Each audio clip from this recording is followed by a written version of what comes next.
Imagine a countdown. And I don't mean a countdown to a rocket launch or New Year's Eve.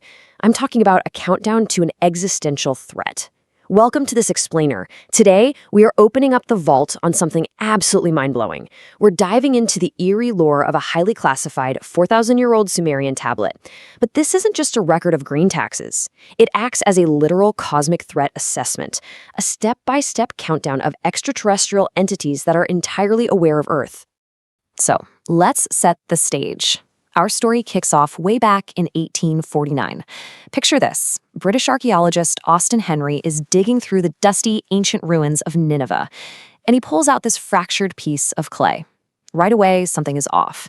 The cuneiform etched into this tablet, it completely defied everything they knew. It didn't match any standard Sumerian dialect or historical record ever discovered. It was like finding a modern barcode in the middle of a medieval manuscript. And because it was so utterly baffling, you know what they did? They buried it again. Literally.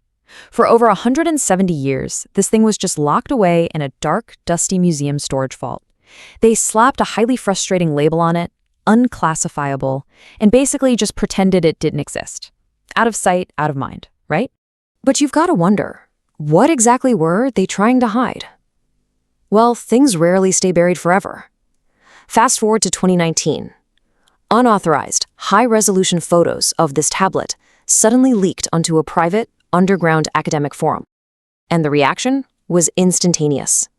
Within 48 hours, 3 completely independent linguists managed to piece together a partial translation. And let me tell you, what they found sent absolute shockwaves through their community, right before the hammer came down and it was covered up all over again. Section 1. The Unclassified Sumerian Tablet. Let's see what those linguists actually uncovered before the blackout. The speed of the academic cover-up here is just staggering. You have the discovery in 1849, the leak in 2019, that rapid 48-hour translation window, and then, boom, a massive coordinated blackout. In less than a month, researchers on that forum just stopped posting entirely. The junior researcher who allegedly leaked the photos, fired. The images were completely scrubbed from the servers, and the artifact itself vanished into a closed, dark database, quietly reclassified under a completely sterile name, Object NN41. But luckily for us, the internet has a long memory, and those initial translations survived. Now, the methodology of the scribe who wrote this is fascinating. The document operates on an inverted threat scale. It puts level 12 at the very top, meaning the safest or the most benign, and it literally counts down to level 1, which represents maximum danger. It is structured exactly like a modern intelligence agency priority docket. Think about that for a second. An ancient clay tablet organized like a classified Pentagon briefing, priming us for a countdown from the safest entities to the absolutely deadliest. And to make it even creepier, the author of this tablet is completely anonymous. Unlike your typical ancient administrative records where the scribe loves to take credit, this one has a chilling disclaimer inscribed right about the columns in careful tiny script. It reads, "This is what we were told, not what we believed, not what we had seen." That is absolutely crucial. These entries aren't a myth. They are a transmitted message, a desperate warning given to a terrified scribe, purposefully pressed into wet clay just so it could survive the ages. Phase 1. The Silent Observers. This kicks off at threat level 12, entities linked to the Pleiades. These beings are pure observers who just count the seasons of men, completely content to safely watch massive cataclysms and floods without ever lifting a finger to help us. All right, let's keep moving down the list. Hitting the lesser threats, level 11 is linked to the Draco constellation. These entities physically visited Earth, grabbed some plant and animal samples, and took off. But there's a huge catch. They know exactly where we keep our records. The text warns that if they return, they're going to immediately seek out what we've learned. Then you have level 10, the Luminous Walkers. They were tall, glowing, and honestly, completely indifferent to us. Primitive humans actually worshipped them as gods. Actually, scratch that. The entities didn't care at all. They just used Earth as a brief pit stop on their way to somewhere way more important, while we projected godhood onto them. But it's at position 9 where the tone shifts from curious to deeply unsettling. Race 9 is labeled the population measurers. According to the translation, they drop by our planet in precise cycles of about 6,000 years. And they don't say hello, they just run the numbers. They count humans, they count our cities, and they track our rate of growth strictly to determine when they need to act. The entry signs off with this deeply disturbing line: "The harvest comes when the field is full." I mean, wow, is that a metaphor or a literal prophecy? It heavily implies they are just waiting for our population to hit a specific critical mass before they initiate whatever it is they do. Phase 2, the ancient interveners. We're now shifting from the entities that just stand by and observe to the ones that actively rolled up their sleeves and manipulated humanity's development.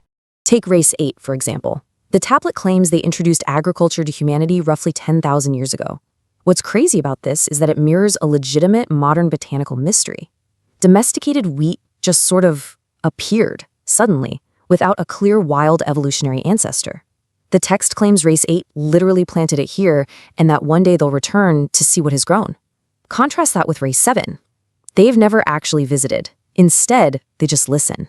From across vast cosmic distances, they receive the signals of our cities, our metal, and terrifyingly, the sound of weapons that tear the air without being thrown. That's an ancient scribe trying to describe bullets and missiles, guys. They know exactly what we've built, and they just haven't decided if they're going to respond yet. Then we hit Race 6, which connects directly to some of Earth's most famous archaeological puzzles. Linked to the Orion Belt, these are the stone builders. The translation is super specific here. They didn't build the megaliths for us. Instead, they taught primitive humans how to cut and move stones that were mathematically way too massive for our ancient technology. The tablet references 3 specific global sites that perfectly line up with Giza in Egypt, Sacsayhuaman in Peru, and Baalbek in Lebanon. And the kicker? They designed these structures specifically so they could be seen from way up high in the sky. Moving down to level 5, this race visited Earth and actually left physical hardware behind. We're talking about dormant, sleeping artifacts scattered around the globe that completely defy the laws of physics. The scribe notes that these objects can move without any applied force, they emit intense heat without any apparent fuel source, and they can literally teleport from one location to another. The entry ends with a highly ominous warning. These artifacts are just waiting, and they will activate when necessary. Which brings us to Phase 3, the hidden residence. We are entering the absolute climax of the explainer here, dealing with the intimately terrifying threats from levels 4 down to 2. Check this out. Level 4 describes a race whose own homeworld was completely destroyed by their own actions. So the survivors fled here. But they didn't just land and set up camp. They literally spliced themselves into the human population. The text claims that a portion of the human genome itself and a portion of human consciousness comes directly from this ruined race. It's a dark, dark warning. The final phrase of this entry is, "He who became us is he who will end us." It's basically saying that the exact same self-destructive nature that burned their world to ash is now hardwired inside of us, and it's fully capable of ruining ours. At level 3, the tablet describes roommates, not visitors. This race is already here. They don't fly around in the sky. They maintain massive, deep ocean facilities that humanity has simply never discovered. They've been present continuously for millennia, quietly extracting something from our oceans. The scribe concludes this one with a phrase that makes my blood run cold. They will leave like leaving a harvested field. When they are finally done taking whatever it is they need, there will be absolutely nothing left for us. Position 2 is wild, because there is no star reference at all. They don't come from deep space. They reside on the second wandering body from our world. That implies a neighboring planet or a moon right here in our own solar system. And they are just waiting. The trigger for their arrival is exact. They will descend the very moment humanity collectively realizes and accepts that we are not alone in the universe.